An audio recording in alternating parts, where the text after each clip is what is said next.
Je suis extrêmement fébrile et reconnaissante de pouvoir animer pour une 7e saison l'émission Fièrement Moi. On lance la saison avec un sujet d'actualité. Je reçois Dominique, propriétaire du Surcouf, mon restaurant préféré.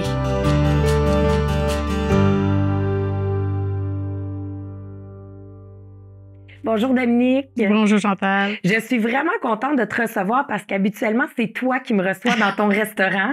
Donc, cette fois-ci, j'ai la chance de t'accueillir. Ça fait 46 ans que le Surcouf, le restaurant Le Surcouf, fête ses 46 ans cette année. Oui. C'est sûr que restauration, pandémie, oh là là!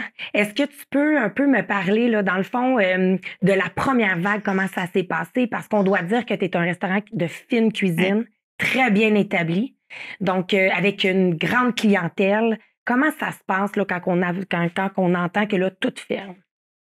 Honnêtement, c'est un choc. Le premier sentiment, c'est le choc. Oh mon Dieu, qu'est-ce qu'on va faire? Mais tout le monde est sur le même pied, on ferme tous. Moi, personnellement, pendant 6 semaines, j'ai dormi 12 heures par jour parce que mon corps avait besoin de me reposer, mon esprit, qu'est-ce qu'on va faire? Et commencer à penser, qu'est-ce qu'on va faire? Parce qu'au début, on nous a dit 2 semaines. OK. Bon, après, la réalité a frappé un peu en disant, ben, on ne peut pas continuer à être fermé parce que qu'est-ce qu'on va faire, là? T'sais? Donc, il a fallu se réinventer. Fait que le chef travaille un peu. Est-ce qu'on peut se mettre, comme tout le monde, à faire du take-out, des plats emportés? Fine cuisine, comme tu dis tout à l'heure, c'est pas nécessairement la chose plus facile. C'est plus facile d'aller commander un burger, une pizza, des frites. Moi, carré d'agneau, je sais pas, moi, les pétoncles gratinés au poireau, comment on fait ça? Donc, il faut qu'on se remette en cuisine, qu'on fasse des essais. Combien ça prend de temps à réchauffer pour arriver à la bonne cuisson? Combien? Tout ça, alors, ça a été déjà du travail du côté du chef, de la cuisine, de faire les essais-erreurs, hein, naturellement. Oui. Donc, bon, on s'est prêté un petit peu au jeu, là. On va essayer, on va goûter parce que c'est pas mauvais, donc on peut essayer. Et bien, il a fallu qu'on réduise naturellement les items parce qu'il y a certaines choses qui se portent mieux à réchauffer que d'autres, naturellement. Donc ça a été la première étape. Quand on a pu réouvrir, maintenant, après, comment on fait pour dire à tout le monde qu'on est ouvert? Parce que la majorité des gens pensent encore qu'on est fermé, naturellement. Tellement. Donc, bon, oui, les réseaux sociaux, un peu de Facebook. Facebook, c'est pas nécessairement mon dada. Je suis peut-être pas de la génération Facebook. J'ai eu un peu d'aide des plus jeunes, ma fille, ma belle-fille. Mais c'est pas nécessairement non plus tout le monde qui va sur Facebook, qui nous connaissent. Donc, ça a été tout un challenge d'arriver à... Tu sais, au bout de plusieurs mois, j'avais quand même des gens, « Ah, vous étiez ouvert, on ne savait pas. Donc, comment se faire connaître? Vous savez, tu dis tantôt 46 ans, le restaurant ouvert. J'ai encore plein de monde qui ne savent pas que le restaurant Surcouf, ça existe, même après 46 ans, qui habitent au bout de ma rue, nécessairement. Là, tu sais. Oui, donc, c'est pas vrai que tout le monde connaît le Surcouf. C'est pas vrai. Tu sais, c'est comme tout. On ne connaît pas tout. On n'est pas... Puis c'est aussi par rapport au staff. Est-ce que la première vague... Ben, je pense que comme tout le monde, on était fatigué, tu sais, les premières 6 semaines, tu te dis, ah, ben, on va se reposer. Tu sais, tout le monde a décompressé. Oui. Après, ben, oui, mais qu'est-ce qu'on fait? Malheureusement, même en réouvrant, moi, pour faire des plats emportés, je peux pas avoir tout mon personnel. Là, mais non. Parce que j'ai pas la nécessité d'avoir tous mes serveurs, mes serveuses. J'ai gardé mon minimum. Bon, déjà, moi, je suis le propriétaire, mon chef qui est mon associé. Oui. Donc, nous, on est les patrons. On doit travailler. J'ai gardé mon sous-chef. J'ai gardé ma fille qui est... Voyons. Le bras droit, ma seconde, hein, pour le faire travailler. Les autres se sont mis un peu au chômage. Mais c'est pas facile, en effet. Puis tu te dis, ils perdent leur travail aussi. Là. Moi, je continue à travailler, mais ces gens-là ont perdu leur travail, leur emploi. Comment on vit avec ça? Heureusement, ça n'a pas duré trop longtemps quand même. Hein. On parle du mois de mai à fin juin, à peu près la première fois, je pense qu'on a. Oui. Donc, après, on a recommencé, on s'est remis en place, manque de personnel, parce que j'en avais quand même perdu quelques-uns en salle. On a travaillé énormément quand même, la première vague. Le premier été qu'on a été réouvert, là, les gens étaient au rendez-vous. Ah, ça, c'est bien. Les gens étaient au rendez-vous, on vous a manqué, tout ça, c'est correct. Après, on te réannonce qu'on referme une deuxième fois. Non, pas encore. Là, ça a duré 8 mois. Là, c'est long. C'est très long. C'est très, très long parce que, veux pas, quand tu travailles pas, c'est comme tout, n'as plus envie de travailler. Oui. Puis on travaillait, on faisait des plans emportés 4 jours semaine. Beaucoup de travail pour 4 jours semaine, mise en place, les plats. Il y a quand même beaucoup de pertes à la fin des 4 jours si c'est pas vendu. Oui. Bon, je veux bien manger mon profit, mais à un moment donné, je peux pas tout manger non plus. C'est décourageant, tu sais. Tu te dis, comment on va faire? Combien de temps ça va durer? Puis est-ce qu'il y a eu quand même une bonne demande? Parce que, pour être honnête, moi, j'adore le surcouf, j'adore l'expérience nourriture, mais l'ambiance, le service, tout ça. Est-ce qu'il y avait quand même... parce que, comme tu dis, là, c'est sûr qu'on pense plus au hamburger ou tu sais, quand on se fait livrer. Oui, quand même. Oui, mais attends. C'est parce qu'en fait, quand on commence à parler, ce qui compte au bout des 4 jours, c'est le chiffre, hein? En bas, c'est le numéro. Oui. OK? Et quand tu dis que tu travailles 4 jours, mais un peu plus, parce que le chef, lui, il fallait qu'il fasse ses menus, des courses. Lui, il travaillait. Ça implique que sur 4 jours de travail, quand ton chiffre, tu regardes, tu te dis, c'est quand même moins qu'une journée en salle à manger. Tu te fais, OK. Là, tu comprends l'impact. Dire que, non, à la fin de l'année, mon comptable, qu'est-ce qu'il va me dire? Comment je vais faire? Oui. Moi, je suis extrêmement chanceuse et je le remercie de tout mon cœur. Je suis propriétaire de ma bâtisse et mon prêteur hypothécaire m'a dit on arrête les paiements. Oui. Pendant 18 mois, je n'ai pas payé mon hypothèque. OK? Donc, ça m'a beaucoup aidé à survivre, à être encore là. Donc, après 46 ans. Ça doit être tellement...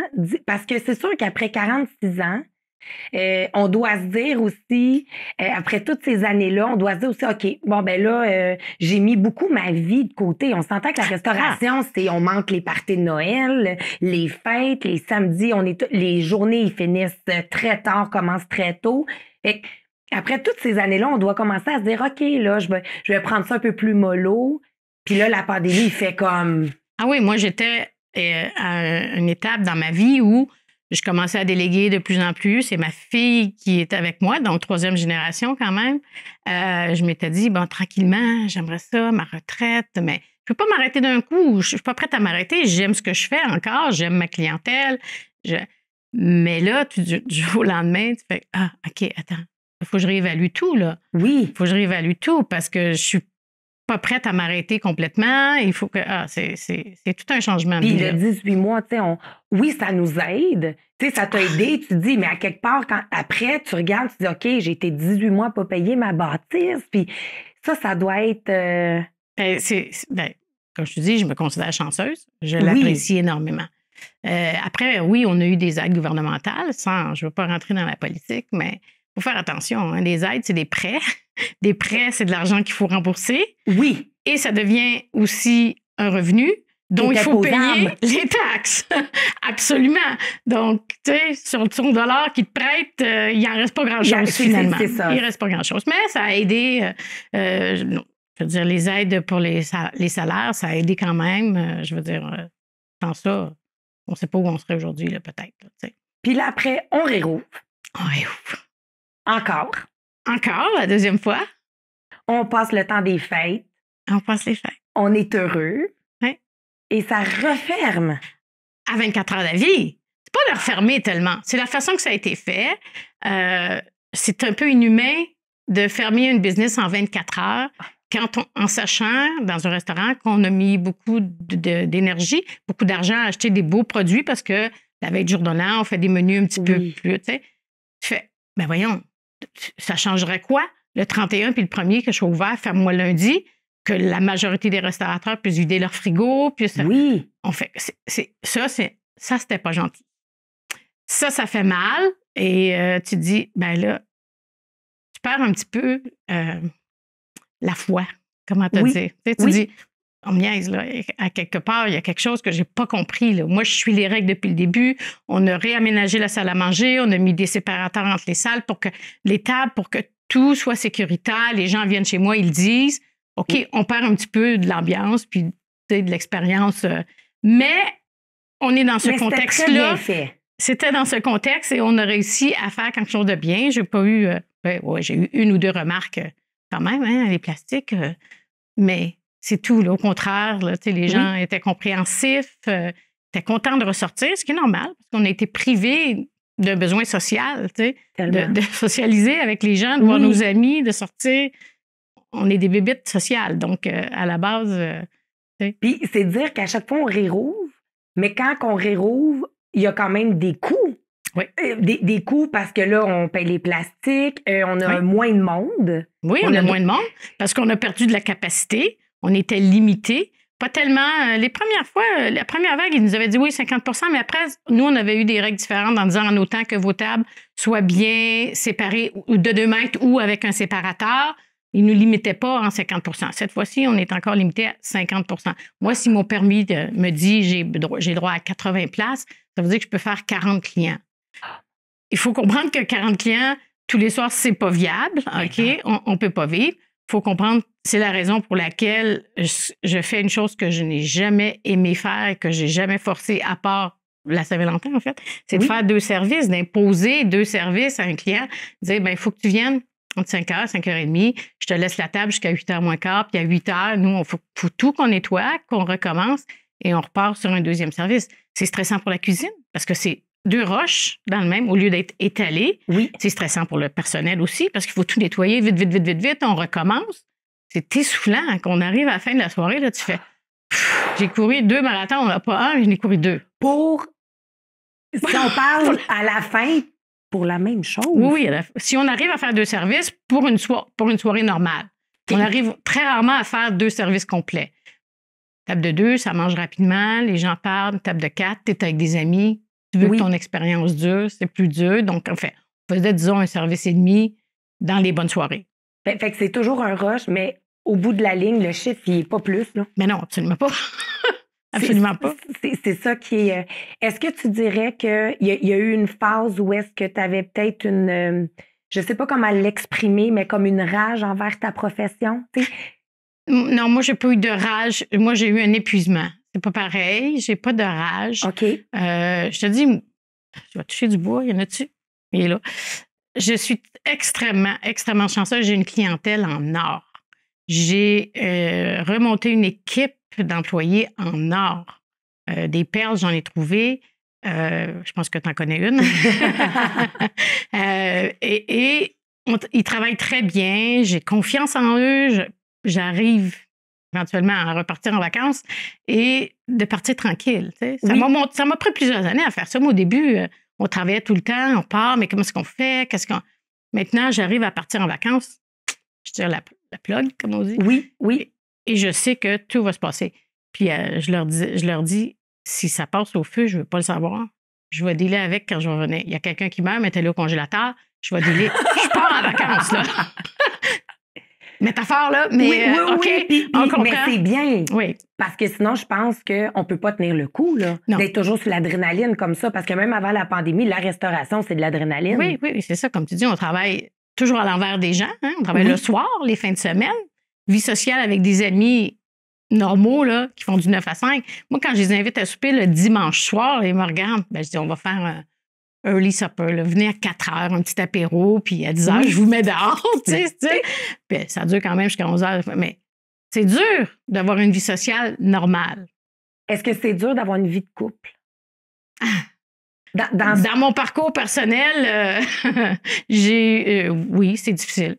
C'est difficile parce que ça dépend. J'ai été pendant 15 ans avec un homme qui travaillait dans la restauration, donc c'est correct. On avait le même... arrivait. Après, j'ai rencontré d'autres personnes qui, en effet, c'est presque impossible. C'est pas l'amour, c'est qu'à un moment donné, il y a la contrainte d'horaire. Il y a le temps, on se voit pas. Quand tu te vois pas, tu peux pas développer, là. On s'entend. Puis comme femme monoparentale, être en charge d'un restaurant, on parle de ça là, dans les débuts, tout ça. Comment tu ne devais pas dormir? Comment tu faisais pour concilier moi, j'ai tout été ça? extrêmement chanceuse. Ma mère et son conjoint ont beaucoup, beaucoup pris soin de ma fille. OK. Mais oui, c'est pas facile parce qu'on voit moins les enfants. Tu sais. On n'a pas...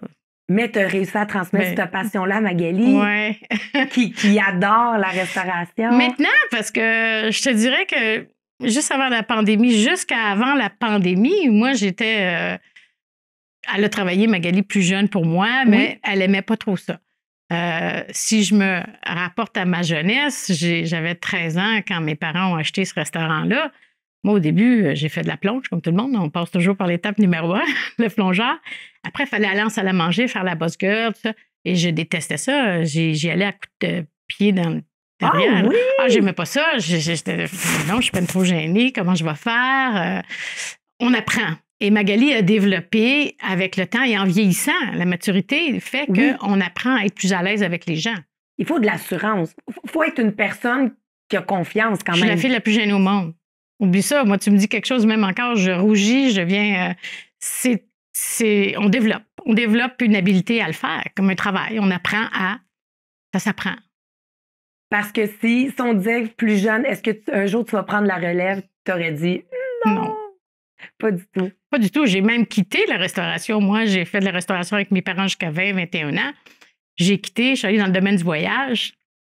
Et un petit peu plus tard, quand même, une quinzaine d'années plus tard, mon père m'a relancé en me disant « Est-ce que tu aimerais prendre ma relève? » Puis là, j'ai fait « Ah, attends, je pense. » Je vais y penser 2 minutes. J'ai dit « Oui. » Wow. Mais j'avais quitté parce que je voulais, les premières années de ma fille, en fait, je voulais justement avoir un travail normal, 9 à 5. Je l'ai fait quelques années, toujours en allant chercher des petits extras dans des restaurants. Donc, j'avais jamais coupé complètement le cordon. Hein? Mais oui, après, j'y suis revenue parce qu'on revient à nos racines souvent. Hein, puis la restauration, là, on a entendu que là, on va réouvrir. Hein? Ça s'en vient, là. Le mardi. Ben, mardi dans mon cas, moi. Mardi dans ton cas, toi, parce que tu dis lundi, il faut que je... Parce que lundi, c'est le lundi, on est toujours fermé. Je ne vois pas pourquoi je ferais une ouverture exceptionnelle. Le seul jour où je fais une ouverture exceptionnelle, comme cette année, le 14 février, qui est la Saint-Valentin tombe lundi, on va ouvrir. Mais sinon, je n'ouvrirai pas parce qu'on a la permission d'ouvrir le 31. Et oui, en effet, il faut tout remettre en place. Il faut refaire de la mise en place. Là, nous, on est encore en mode take-out ce week-end, donc les gars travaillent, mais ils ne peuvent pas, ça ne s'ouvre pas comme ça, un restaurant, là. C'est ça, hein? Mais là, dans le fond, quand on apprend que ça réouvre, mais c'est encore un petit peu le vertige de dire, OK. Ben oui, on repart. Ben, il donne combien de temps, là? Il donnait combien? Une semaine. Une semaine. Puis une semaine, c'est pas tant pour rappeler. Pour un restaurant de ma grosseur, c'est suffisant, là. Il n'y a pas de problème. Oui. Puis pour être sûr que les employés soient au rendez-vous. J'ai envoyé des messages. Tout le monde m'a répondu, oui, on est là. Wow. Tout le monde était là parce que tout le monde est là. Bien ils ont un bon travail, on a une bonne équipe, comme je te dis. Des bons clients. Belle qualité de clientèle, très belle qualité de clientèle. Donc, pourquoi ils iraient travailler, de se recycler dans autre chose? Il y en a beaucoup qui ont fait ça. On a perdu beaucoup d'employés dans ce domaine-là parce que, comme tu dis, c'est pas facile. Les fins de semaine, les soirs, on est nous refermer encore. C'est très incertain, mais quand même, overall. Puis là, on réouvre, mais à 50 de capacité. Donc, la machine n'est pas partie à 100 Elle n'est pas partie. On repart graduellement. Puis on a parlé des aides financières tantôt, puis on veut pas, on surfe, on veut pas rentrer totalement dans la politique, mais il disait qu'il vous accordait une aide, puis à 24 heures d'avance, dans le temps des fêtes, là, que c'est comme, puis on est fatigué parce que veut pas, dans le temps des fêtes, la restauration, on travaille, puis on voit pas les journées finir, qu'on est encore au restaurant. Est-ce que ça l'a vraiment aidé? Bien, premièrement, on n'a rien eu pour l'instant. Il faut remplir les faut faire. On nous aide, oui, ils nous ont formés, ils ont préparé le programme. Oui. La semaine passée, on a reçu le courriel comme quoi maintenant, vous allez pouvoir appliquer, il faut remplir des formulaires, il faut faire ci, il faut faire ça. Je vais donner un petit exemple niaiseux, mais il y a eu une des aides qu'on avait du gouvernement provincial qui aidait sur ce qu'on appelle le pardon à 80 des frais fixes. Oui. Quel est le plus gros frais fixe qu'un commerce, un restaurant a? Son loyer. Moi, je suis propriétaire de ma bâtisse, j'ai un lien, ce n'est pas acceptable. Donc, j'ai pas eu, heureusement, comme je te dis, de l'autre côté, j'ai eu l'aide de mon prêteur hypothécaire. C'est comme ça. C'est des petites failles qui je ne sais pas pourquoi. Pourquoi? Parce que j'ai été assez intelligente d'acheter ma bâtisse. Je suis aujourd'hui pénalisée. Ça, mais on rentre dans la politique, on n'y va pas, on arrête. Mais c'est quand même, c'est vrai.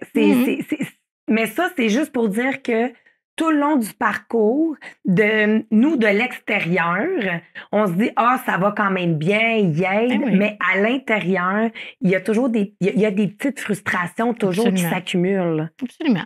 Mais comme je dis, tu vois, on est tous dans la même tempête, mais on n'est pas tous dans le même bateau. Chaque cas de figure a ses petites failles, ses petits problèmes. On a parlé beaucoup, beaucoup des restaurants, mais il y a plein de domaines qui ont été touchés. Les restaurants, les bars, les agences de voyage. Le voyage, c'est pas reparti. J'ai une amie, moi, qui fait 2 ans, qui m'a dit, j'ai rien comme du jour au lendemain, elle est tombée à 0 revenu, là. 0, 0, 0, 0. Nous aussi, pendant 6 semaines, mais on a pu faire autre chose. Elle, il n'y a rien, là. Le petit peu que ça a recommencé, tout de suite après, ça redescend. Les gens réservent, annulent, parce qu'on a peur. Les médias nous font une belle campagne de peur. Oui, exact. Ils font du bon travail là-dedans. Donc, c'est sûr qu'on a tous peur. Puis, à différents niveaux, il y a des gens qui veulent... J'ai des clients à moi qui m'ont dit, on n'est pas prêt à retourner au restaurant encore tant que ça existe. Malgré les règles en place, les mesures sanitaires, tout ça. Parce qu'ils ont peur. Donc, ça, c'est très, très personnel. C'est du cas au cas. Puis, il faut comprendre et respecter tout ça. On parle là, des médias puis tout ça. Il y a été un temps où est-ce qu'on parlait beaucoup que dans les restaurations, quand vous avez réouvert, là, pas celles qu'on réouvre, là, mais juste avant, après le 8 mois d'absence, qu'il y avait beaucoup de no-show. Les gens qui réservent. Est-ce que toi, tu l'as vécu, ça? Oui, le no-show existe encore, existait beaucoup. Oui, il y en a encore. Il y a encore des gens qui n'ont pas encore le respect de dire, je vais rappeler mon restaurateur pour dire, est-ce que quand tu prends un rendez-vous chez ton dentiste, ça te viendra l'idée de ne pas te présenter sans l'avertir? Qu'est-ce qu'il va faire ton dentiste? Il va te charger. Nous, je pense que l'association va commencer à travailler à ce qu'on puisse commencer à prendre des dépôts aux gens, dire, forcer à prendre des dépôts parce que tu ne veux pas venir, c'est une chose, mais il faut avertir. C'est une question de respect. Moi, mon dentiste, c'est 24 heures d'avance. Moi, les annulations dernière minute. Les médecins aussi? Oui, tout le monde comme ça. Mais quand un client a une réservation à 7 heures, supposons, puis qu'il t'appelle à 6h30 puis dit, j'ai un contretemps, je ne peux pas venir. C'est fini, la table est perdue. Là. Oui. Donc, revenu de moins pour le restaurateur, pour l'employé. Parce que son salaire à mes employés, c'est pas le 10,80 que je leur donne de l'heure. Hein. C'est les pourboires qu'ils font. C'est ça leur salaire. Donc, c'est une perte de salaire pour eux. C'est du stock qui reste. Oui. Parce que c'est vrai, tu prévois aussi. On essaie de prévoir. Oui. Maintenant, quand les gens devant m'appellent pour me demander, ils prennent la peine de téléphoner et me dire, est-ce qu'on doit réserver? Tu as pris le téléphone. Tu es aussi bien de me réserver parce que moi, je peux prévoir ce que je vais faire. Oui. Parce que les gens se pointent à la porte comme ça. Ça veut dire que moi, je dis, si j'ai 40 réservations, il faut quand même que je sois en place pour peut-être 50, peut-être 60, ou il va manquer du matériel, ou en tout cas. Mais de préparer et d'être prêt parce qu'on sait à quoi s'attendre, c'est tout à fait différent que de travailler dans le vide là, en disant, combien je vais en faire de clients, là? Puis est-ce que, fait que ça, tu vois, ça, c'est quelque chose que j'aurais pas pensé que tu l'aurais vécu tant que ça. Le fait que tu as une clientèle, tu sais, quand même bien établie, j'aurais pensé que les gens auraient eu plus de respect.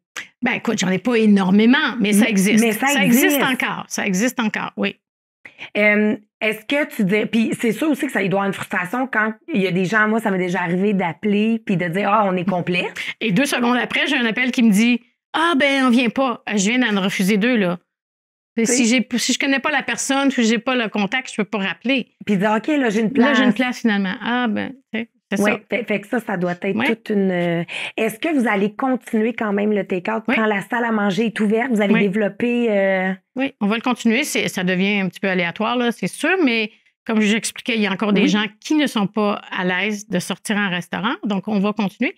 Et c'est drôle parce que 2 ans avant la pandémie, en fait, mon chef voulait commencer à développer ça. Il dit, les plats à cuisiner, les gens travaillent comme des fous maintenant.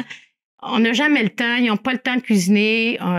Il disait, on pourrait essayer de développer ça. Fait que c'est drôle parce que quand la pandémie a commencé, nous, on avait tout ce qu'il fallait en plat take-out. Parce que il avait commencé à travailler sur un projet qui finalement n'avait jamais débouché parce qu'on travaillait beaucoup, puis que ça prend encore plus de temps pour développer. Mais on avait fait des essais, tu sais, déjà un petit peu, fait qu'on savait, fait que ça a été plus rapide pour lui de développer le reste. Mais oui, on va continuer parce qu'il y a une demande pour l'instant. Puis je trouve ça bien, mais je dois avouer que j'aurais jamais pensé, tu sais, parce que fine cuisine, on dirait fine cuisine dans des petits plats, ça. Puis finalement, le résultat est parfait. C'est quoi qui fait que vous êtes capable que la personne transporte ça à la maison? Parce que c'est sûr qu'on peut pas tout mettre. Ben, on peut pas tout mettre. On n'a pas les petites attentions que vous avez en salle à manger dans le sac à brun qu'on sert, naturellement. Mais le plat, lui, le plat est complet. Il y a le même plat, sauf que il vient dans un petit plat en alu ou en plastique. Tu fais réchauffer, tu remets. Après, l'idée, c'est que quand même, toi, tu vas le présenter chez toi, dans ton assiette, tu vas te refaire une petite soirée, là, tu sais. Oui, donc, mais en aluminium, c'était tout pensé de dire, OK, je vais pouvoir le remettre un peu avant de le présenter dans mon assiette. Il y a eu une... Oui, on a fait le travail d'essayer, on fait réchauffer dans les plats. Après, les gens doivent, comme je dis, remettre dans l'assiette, puis se créer une petite ambiance à la maison. Vous savez, on n'est pas des plats à préparer pour tous les jours, c'est sûr. Mais on a tous des occasions, on a des anniversaires, des fêtes, toujours une occasion à célébrer quelque chose. On ne s'attend pas à ce que les gens fassent ça pour tous les jours, mais quand on a quelque chose de spécial à fêter, mais on veut le faire à la maison, ben voilà, la possibilité est là. Puis là, si on appelle puis c'est complet, on va pouvoir dire, je vais venir chercher mon plat pour aller à la maison. Est-ce que tu as commencé à recevoir des appels pour la Saint-Valentin? Oui. Oui, absolument. Oui, la Saint-Valentin, ça commence à être populaire. Oui, là, naturellement. On a le même problème de notre 50 % de capacité, donc je vais être obligée d'imposer 2 services, mais on va le survivre, on va le travailler. Puis en tant que client, on est content de venir, donc, tu sais, il faut qu'on aille une résilience de tout bord, tout côté. Hein? C'est un échange. C'est la 3e génération. Et en restauration, ça, c'est rare. Oui. Très, très rare. J'avoue. En terminant, qu'est-ce que je peux te souhaiter, Dominique? Ben, de continuer, juste de garder la foi, puis de garder l'envie de travailler. L'envie de travailler, la passion de continuer. Parce que c'est un travail qui s'apprend la passion. Oui. C'est pas une usine de montage. Hein. Il y a le contact humain, c'est ce qui fait qu'on a envie de retourner travailler. Ah, j'ai des clients. Ah, des fois, moi, j'habite en haut du restaurant, j'habite dans ma maison, et il y a des soirs où je ne travaille pas, ça m'arrive, mais quand je sais qu'un tel ou un tel est là, je m'habille, je vais descendre, je vais aller leur parler, ils sont contents de me voir.